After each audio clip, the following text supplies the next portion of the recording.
வந்து காவேரி கிட்ட சரியாக பேசுறதால காவேரியால் தாங்கிக்கவே முடியல. தொடர்ந்து வந்து அம்மு வந்து காவேரி கிட்ட சரியாகவே பேச மாட்டேங்கிறாங்க. ஹாலில் கூட அந்த வகுப்பறையில் கூட வந்து கேட்ட கேள்விக்கும் சரியாக பதில் சொல்லாமல் ஒரே ஒரு வார்த்தையில் பதில் சொல்கிறாங்க அம்மு. அடுத்து வந்து சாப்பாடுக்கு வந்து கூட வந்து சாப்பிட்ணும் அப்படின்னு சொல்லிட்டு எதிர்பார்க்குறாங்க காவேரி. ஆனால் அம்மு வந்து நான் ஃப்ரெண்ட்ஸ் கூட சாப்பிட்றேன் மிஸ் அப்படின்னு சொல்லிடுறாங்க. அடுத்து அம்மு சரியாக பேசாதால காவேரியால் தாங்கிக்க முடியாமல் ரொம்ப டென்ஷன் ஆகிடுறாங்க. சரி ஈவினிங் ஆகுது அம்மு கூட பேசலாம், டைம் ஸ்பெண்ட் பண்ணலாம்னு சொல்லிட்டு காவேரி வந்து அம்மு கிளம்பும்போது கூடவே கிளம்புறாங்க. கையை பிடிக்கிறாங்க. அம்மு நம்ம 2 பேரும் ஒன்றா போகலாம் வெளியே அப்படின்றாங்க. இல்லை மிஸ் அப்பா எனக்காக காத்துட்ருப்பாரு, நான் வரேன் மிஸ் அப்படின்னு சொல்லிட்டு அவங்க ஃப்ரெண்டு கூட அம்மு வந்து கிளம்புறா. அதை பார்த்த காவேரி வந்து என்ன பண்ணுன்னு தெரியாமல் தவிக்கிறாங்க. இந்த சூழ்நிலையில் இங்கே வந்து என்ன பண்ணுறாங்க, காவேரி இதையே நினச்சி மனசு கஷ்டப்பட்டு வீட்டில் உட்காந்துருக்காங்க. அந்த டைமில் கரெக்டாக அங்கே வந்து நம்ம நர்மதா வந்து ரொம்ப டென்ஷனாக இருக்காங்க. ஏன் நர்மதா இவ்வளோ டென்ஷனாக இருக்கா, ஏன் ஒரு மாதம் இருக்கா அப்படின்னு சொல்லிட்டு காவேரி யோசிக்கிறாங்க. சரின்னு சொல்லிட்டு எல்லாரும் போய்ட்டு நர்மதா கிட்டே கேட்குறாங்க. அவள் அப்பையிலேருந்து அப்படி தாண்டி இருக்கா, என்ன பிரச்சனைனே தெரில அப்படின்னு சொல்லும்போது நர்மதா வந்து ஒரு மாதம் இருக்கா, என்னடி என்ன பிரச்சனை சொல்லு, புரிய இல்லையா அப்படின்றாங்க. அது கேட்டு நர்மதா வந்து எவ்வளோ சொல்லும் போதும் அமைதியாகவே இருக்கா. எனக்கு ஒன்றுமே புரியல, இவ அமைதியாக இருக்கிறத பார்த்து பயமாக இருக்குது. அது வந்துன்னு சொல்ல வரா. என்னடி என்ன பிரச்சனைனா, காலேஜில் நான் இருக்கும்போது ஒரு பிரச்சனை ஆகிடுச்சு.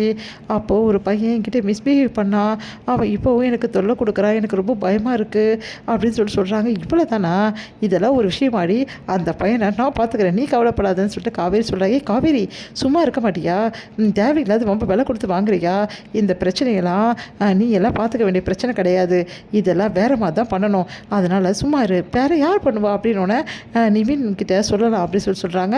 நிவின் கிட்ட சொல்கிறதோட விஜய் கிட்ட சொல்கிறது ரொம்ப நல்லது அப்படின்னு சொல்லிட்டு கங்கா சொல்கிறாங்க. விஜய் கிட்டையா, அவருக்கும் இதுக்கும் என்ன சம்மந்தம், அவர்கிட்ட எதுக்காக சொல்லணும், நம்ம குடும்ப விஷயத்தில் தலையிட அவர் யார் அப்படின்றாங்க காவேரி. நீ அமைதியாக இருக்க மாட்டியா கொஞ்ச நேரம், எங்களுக்கு தெரியும் யார்கிட்ட சொல்லணும் யார் கூட சொல்லக்கூடாதுன்னு சொல்லிட்டு வேலையை பாருடி அப்படின்னு சொல்லிட்டு. ஆமாம் இதுக்கு மாமா தான் கரெக்டாக இருப்பார் அப்படின்னு சொல்லிட்டு ஃபோன் பண்ணுறாங்க விஜய்க்கு. விஜய் வந்து சரி நான் வரேன் வீட்டுக்கு அப்படின்றாரு. சரின்னு சொல்லிட்டு விஜய் வந்து வீட்டுக்கு வராரு. வீட்டுக்கு வந்தோன்னு வந்து எல்லாருமே அப்படி பார்க்குறாங்க. உடனே வந்து நர்மதா வந்து அழுதுட்டு இருக்கிறத பார்த்துட்டு விஜய் வந்து நர்மதா என் கூட வா அப்படின்னு சொல்லிட்டு தனியாக கூட்டின்னு போயிட்டு பேசுகிறாரு. இவங்க 2 பேரும் வந்து ஒன்றா வந்து ரொம்ப நேரம் தனியாக பேசுறதை பார்த்துட்டு செம்ம டென்ஷன் ஆகிற காவேரி. இப்போ எதுக்காக இவரை வர வச்சுக்க, என்ன நினச்சிட்டு இருக்க மனசுலங்கா, ஏங்கா இப்படிலாம் பண்ணுறேன்னு சொல்லிட்டு கங்காவை கேட்குறாங்க.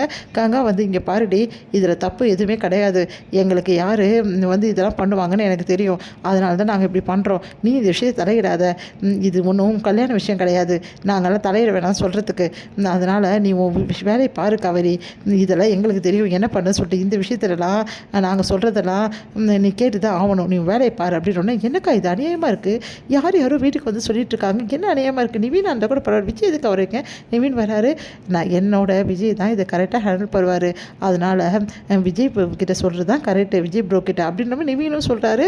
காவேரிக்கு ஒரே குழப்பமாக இருக்குது, இவங்க எல்லாரும் எதுக்காக விஜய் கிட்ட சொல்கிறாங்க, ஏன் இப்படிலாம் பண்ணுறாங்க அப்படின்னு சொல்லிட்டு காவேரி செம டென்ஷன் ஆகிறாங்க. விஜய் வந்து உடனே நர்மதா கிட்ட கையை பிடிக்கிறாரு.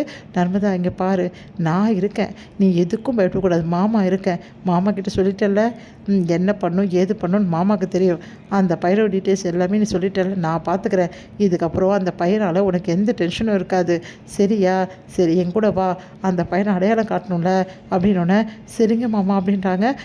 சரி நிவின், நர்மதாவை கூட்டிகிட்டு நம்ம கிளம்பலாம், அதுக்கப்புறம் அந்த பையன் யார் எதுன்னு பார்த்துட்டு நம்ம முடிவு பண்ணலாம் அப்படின்னோடனே எங்கே நர்மதா கூட்டிகிட்டு போகிறாங்க இவங்க அப்படின்றாங்க காவேரி. அதெல்லாம் தெரியாது, நானும் தான் வருவேன் கூட அப்படின்றாங்க. விஜய் வேணான்னு சொல்லணும் கேட்காம காவேரி வந்து வண்டியில் ஏறி உட்காடுறாங்க. 4 பேருமே வந்து அந்த பையனை தேடி கிளம்புறாங்க.